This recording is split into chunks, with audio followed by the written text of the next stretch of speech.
અને બીજી બાજુ આજે ફરી એકવાર રાજકોટમાં આગ લાગી. રાજકોટમાં કેમિકલ ફેક્ટરીમાં અચાનક જ આગ લાગી હતી. જે કે કોટેજ કેમિકલ ફેક્ટરીમાં આગ લાગી અને નવા ગામ પાસે આ ફેક્ટરી આવેલી છે, જ્યાં ભારે જહેમત બાદ આગ પર કાબુ મેળવવામાં આવ્યો છે. સફેદ કલરના ફોર્મનો ઉપયોગ કરાયો. સાબુ, શેમ્પૂ, લિક્વિડ બનાવતી હતી આ કંપની. અને આ કંપનીમાં જ્યારે આગ લાગી તો દૂર દૂર સુધી માત્ર આગના ગોટે ગોટા જોવા મળતા હતા. 12 થી લઈને 13 જેટલા કર્મચારીઓ અહીંયા કામ કરતા હતા. જો કે સદનસીબે અહીંયા કોઈ જ પ્રકારની જાનહાનિ નથી થઈ, પરંતુ મહા મહેનતે આ આગ પર કાબુ મેળવાયો છે. એક બાજુ આગ છે ને બીજી બાજુ માવઠું આવી રહ્યું છે. ગુજરાતમાં આજે અને આવતીકાલે માવઠાની આગાહી થઈ છે. ત્યારે આજે દક્ષિણ ગુજરાતના કેટલાક ભાગોમાં વાતાવરણમાં પલટો જોવા મળ્યો. સુરત અને નવસારીના કેટલાક વિસ્તારો એવા છે કે જ્યાં આજે વરસાદી છાંટા જોવા મળ્યા છે અને રોડ ભીના થાય એ પ્રકારે આજે વરસાદ આવ્યો છે. પરંતુ એક એક બૂંદ અન્નદાતાને ફાળ પાડી ગયું છે, કારણ કે અહીંયા ખેડૂતોનો પાક બગડે તેવી પૂરી ભીતિ સેવાઈ રહી છે.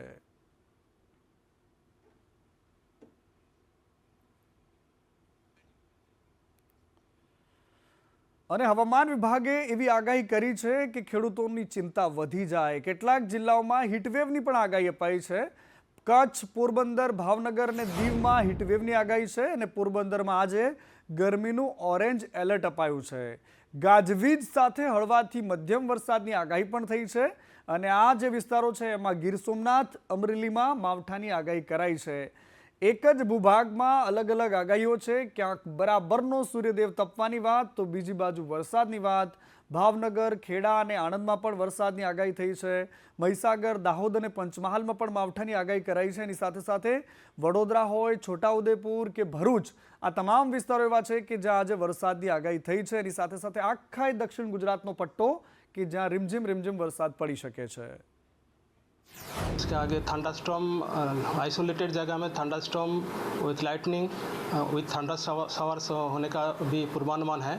इसमें सारे गुजरात की दक्षिण गुजरात क्षेत्रों में सारे डिस्ट्रिक्ट आ रहे हैं और जो नॉर्थ गुजरात रीजन में माहीसागर, दाहोद, पंचमहाल, खेड़ा, आनंद आ रहा है और जो सौराष्ट्र कच्छ में आ रहा है आपका गिर सोमनाथ, अमरेली, भावनगर एंड दीव.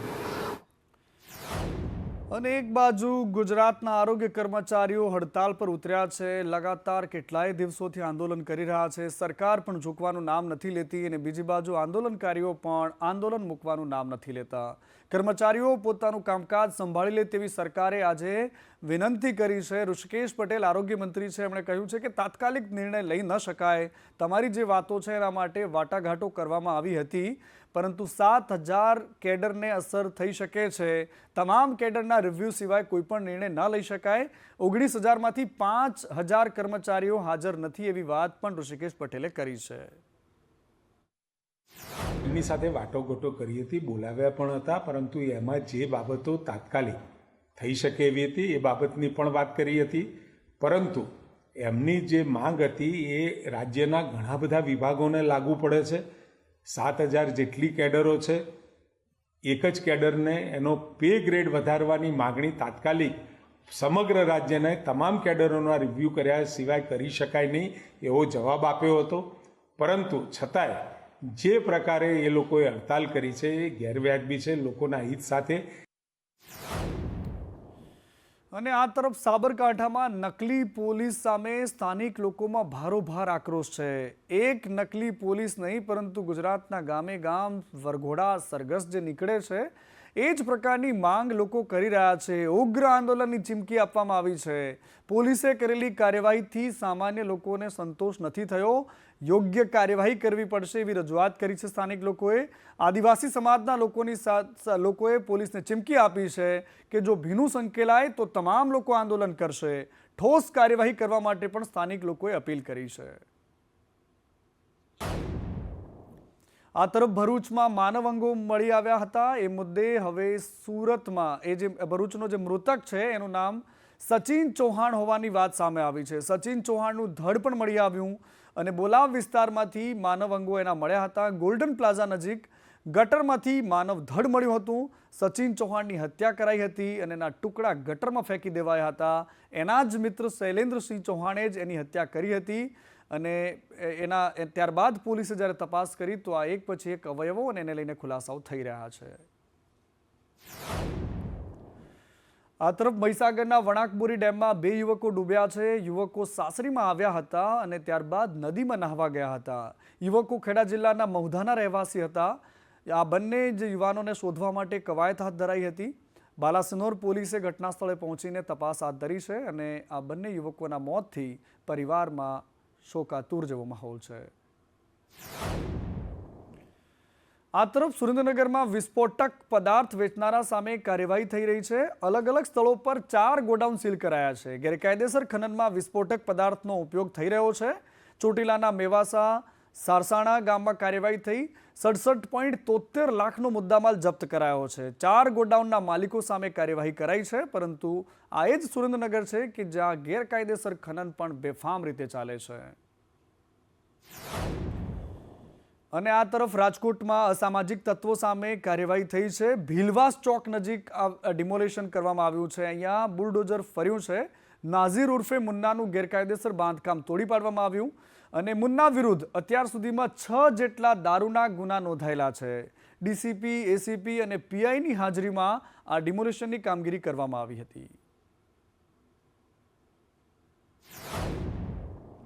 અને ગુજરાતમાં નકલી પદાર્થો એટલા બધા બેફામ મળે છે કે તમારે એને શોધવા ન જવું પડે. તમારા નજીકમાં આવેલી કોઈ ડેરી લઈ લો કે તમારા નજીકની કોઈ દુકાન લઈ લો, ત્યાં જ તમને આ જ પ્રકારનો ખાદ્યાન્ન પદાર્થ મળી શકે છે.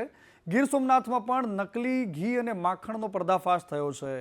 ઉનામાં જય ગોપાલ કરિયાણા નામની એક દુકાન, જેમાં એલસીબીએ દરોડા પાડ્યા અને આ દુકાનમાંથી 210 કિલો શંકાસ્પદ જથ્થો જપ્ત કરાયો. લાયસન્સ વગર વેપાર ચાલતો હોવાનો ઘટસ્ફોટ થયો છે અને ફૂડ વિભાગે સેમ્પલ લઈને તમામ જથ્થો સીઝ કર્યો છે. અને ઉનાળાની શરૂઆત થઈ અને બીજી બાજુ ગુજરાતમાં પીવાના પાણીની પણ પારાયણ શરૂ થઈ ગઈ. સુરેન્દ્રનગરના છેવાડાના ગામડાઓમાં પાણી માટે લોકો તરસી રહ્યા છે. સુરેન્દ્રનગરના છેવાડાના વિસ્તારમાં પાણીની ભારે પળોજણ છે.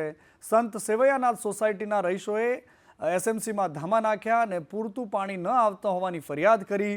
ડોલ, બેડા, નળીઓ સાથે અહીંયા સ્થાનિક મહિલાઓની સાથે લોકો પણ આવ્યા હતા. પાણીની લાઇનમાં વારંવાર ભંગાણ થાય છે એવી પણ ફરિયાદ હતી એમની. અને એની સાથે સાથે એમણે એમ પણ કહ્યું કે પાણી મુદ્દે અમે વારંવાર રજૂઆતો કરી છે, પરંતુ તંત્ર અમારી વાત નથી સાંભળતું. નગર મહાનગરપાલિકા બની છે, તેમ છતાં છેવાડાના વિસ્તારોની અંદર પ્રાથમિક સુવિધાઓ એટલે કે પીવાનું પાણી પણ આ લોકો પૂરું પાડી શકતા નથી.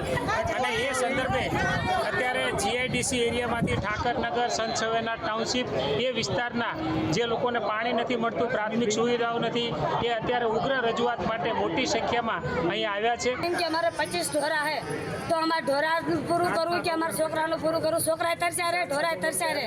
અમે તો કાલે 2 વાગે હું પાણી જઈતી, 2 વાગે મારા ઢોરા તે 3 વાગ્યા સુધી મેં પાણી ભર્યું છે. અને બેફામ બોલનારા સ્વામિનારાયણ સંપ્રદાયના સાધુઓ અને હવે એમની સામે સનાતન ધર્મમાં આક્રોશ છે. દ્વારકામાં દ્વારકાધીશ વિશે ટિપ્પણી કરી અને તેને લઈને ગુગળી બ્રાહ્મણ સમાજે કાળી પટ્ટી બાંધીને વિરોધ કર્યો. બફાટ કરનારા નાક રગડે ત્યારે માફી ગણાય અને માફી અપાય. બફાટ કરનારા વિરુદ્ધ કડક કાર્યવાહી કરવાની માંગ સાથે આજે એમણે આંદોલન કર્યું હતું. આજે બધા જ ગુગળી બ્રાહ્મણોના જે યુવાન પંડાઓ છે બધા ભેગા થયા છે. એનું એક જ કારણ છે કે સ્વામિનારાયણના જે ખોટા સંતો કાળા કારનામાઓ કરે છે એની સામે બધાએ કાળી પટ્ટી પહેરીને પ્રદર્શન કર્યું છે. જે સ્વામિનારાયણ સંપ્રદાયના જે અમુક સંતો છે જે બફાટ કરે છે ને સ્વામિનારાયણ સંપ્રદાયના અમુક સાહિત્યોમાં જે આપણા સનાતન હિન્દુ દેવી દેવતાઓનું જે અપમાનજનક ટિપ્પણીઓ લખેલી છે અને વારંવાર આવા ને આવા ટિપ્પણીઓના લખાણને એના સંતો એ સાર્થક કરવાની એ નાકામ કોશિશ કરી રહ્યા છે. તો એમના વિરોધમાં આજે અમારા સમસ્ત મંદિરના પંડા ભાઈઓએ એ કાળી પટ્ટી બાંધી અને વિરોધ કરેલો છે. અને આ તરફ શિનોરમાં નર્મદા નદીમાં નહાવા માટે પ્રતિબંધ છે અને એ પ્રતિબંધને હટાવવા માટે લોકો દ્વારા રજૂઆત કરવામાં આવી છે. ત્યારે દિવેર ગામમાં આવેલી નર્મદા નદી જે પ્રવાસન સ્થળ તરીકે પસંદ થયેલ છે, જેના કારણે હજારો સહેલાણીઓ અહીંયા પ્રવાસ માટે આવતા હોય છે. નદી કાંઠે વેપારીઓ અને દુકાનો નાખીને સારો વેપાર કરતા હોય છે, પરંતુ જિલ્લા મેજિસ્ટ્રેટે નાહવા ઉપર પ્રતિબંધ લગાવ્યો છે અને એના જ કારણે લોકોએ આજે મામલતદારને આવેદનપત્ર આપ્યું હતું. દિવેલ ગામની અંદર જે નદી આવેલી છે નર્મદા મૈયા, જે નાહવા થકી અને ફરવા થકી અને એન્જોય થકી ખૂબ સારું એક ગામ પ્રખ્યાત થયું છે અને જ્યાં થકી આજે ગુજરાત સરકારે પ્રવાસન સ્થળ જાહેર પણ કરેલ છે એના વિકાસને લઈને. અને આજે કલેક્ટર સાહેબના એક હુકમથી પરિપત્રથી આજે દિવેલ ગામ જે નદી આવે છે ત્યાં આગળ નાહવા પર પ્રતિબંધ મૂકવામાં આવ્યો છે.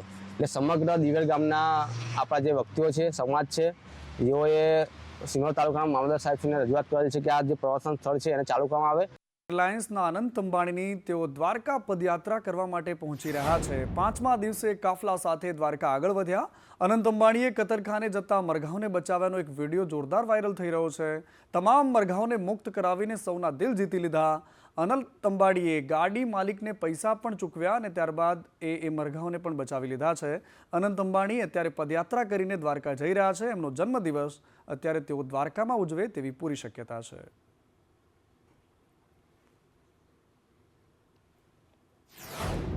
અને આ તરફ સોનાના ભાવમાં રોકેટ ગતિએ તેજી આવી છે. સતત બીજા દિવસે સોનાના ભાવમાં જબરદસ્ત ઉછાળો છે. 1 તોલા સોનાનો ભાવ હવે 94,000 રૂપિયા પહોંચી ગયો છે. ગઈકાલે 10 ગ્રામ સોનાનો ભાવ 92,500 હતો. એક જ દિવસમાં સોનાના ભાવમાં 1,500 રૂપિયાનો વધારો થયો છે. ચાંદીના ભાવમાં પણ પ્રતિદિન વધારો થઈ રહ્યો છે. 1 કિલો ચાંદીનો ભાવ આજે 1,03,000 પાર પહોંચ્યો છે. ચાંદીના ભાવમાં 1,000નો વધારો નોંધાયો છે.